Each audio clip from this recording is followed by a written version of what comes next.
निसर्ग द्वारा रचित कविता कठपुतली का पाठ का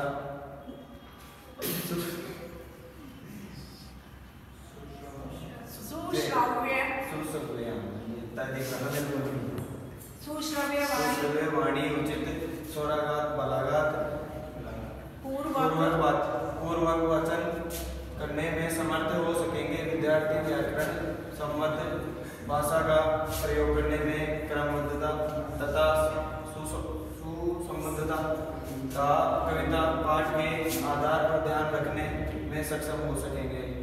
लिखित अभिव्यक्ति विद्यार्थी सुपाठ्य लेख में लिखने की क्रमबद्धता वाक्य रचना करने में अनुवाद व्याकरण सम्मत भाषा का प्रयोग कर सकेंगे। विद्यार्थी कविता के अनुसार शब्दों का सुक्तियों मुहावरों आदि का शुद्ध प्रयोग करते हुए अपने विचारों का कल्पनाओं को अभिव्यक्ति कर सकेंगे। अब यहाँ पर अभी आपने देखा कि वही दो क्रम जो ऊपर लिखे हैं, शिक्षण उद्देश्य, अपेक्षित, व्यवहारगत, परिवर्तन।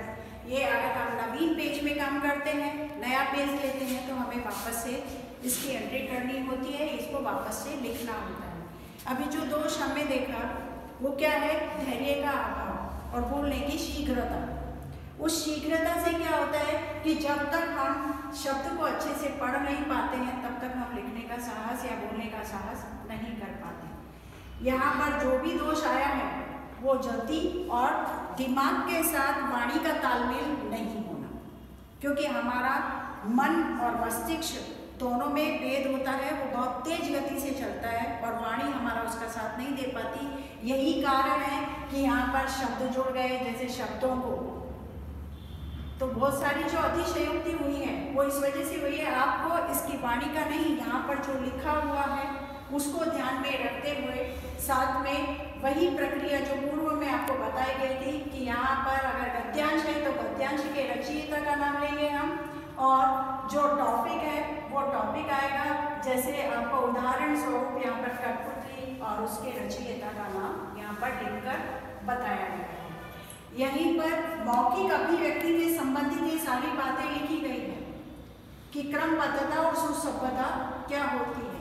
यहाँ पर लिखित अभिव्यक्ति के अंतर्गत सुपाठ्य यानी पढ़ने योग्य लेख लिखने में और क्रमबद्धता वाक्य रचना करने में अनुवाद व्याकरण सम्मत भाषा का प्रयोग कर सकेंगे। यानी इन सब चीज़ों की क्वालिटी कब उत्पन्न होगी? जब उसमें ये कविता के आधार पर लिखने की योग्यता उत्पन्न होगी।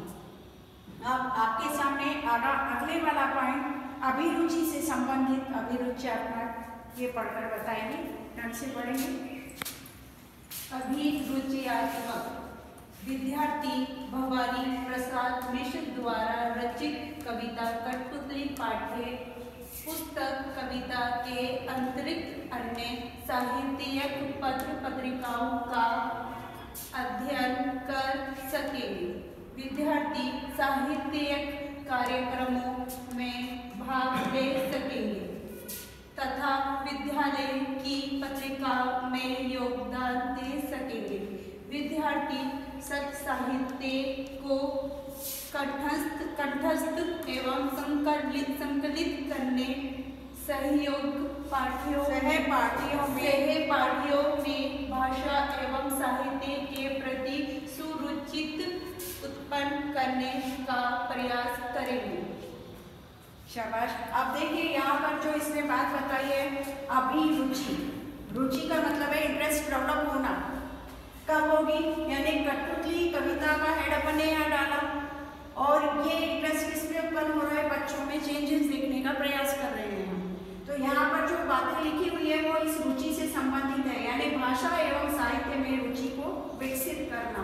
तो इस रुचि के बेस पर ही ये क्या हुआ? साहित्यिक कार्यक्रम जैसे वाद विवाद प्रतियोगिताएं, कवियों की जयंतियाँ और उनसे संबंधित वर्कशॉप, सेमिनार वगैरह जो लगाई जाती है, या मान लीजिए एग्जीबिशन लगाई जाए कवियों से संबंधित, तो उससे संबंधित चीज़ें हो गई। तो ये क्या हुआ? साहित्यिक कार्यक्रमों में भाग लेना। फिर यहाँ पर ये कंठस्थ एवं संकलित, आपने कभी देखा होगा कि कुछ महाविद्यालयों में जब कविता पाठ का आयोजन किया जाता है और उसमें उनके गायन के आधार पर उनको प्रथम, द्वितीय, तृतीय पुरस्कारों से पुरस्कृत किया जाता है। तो ये कंठस्थ करना और अपने संकलन को बढ़ाना और सहपाठ खुद स्वयं करके दूसरों में भी साहित्य के प्रति, यानी अपने सहपाठियों में साहित्य के प्रति सुरुचि उत्पन्न करना। तो ये सिर्फ यहाँ पर लिखने का आपको तरीका बताया गया है, जिसे आप हर भाषा के साथ प्रयोग में ले सकते हैं। इसके आगे वाले स्टेप के लिए हम अगला वीडियो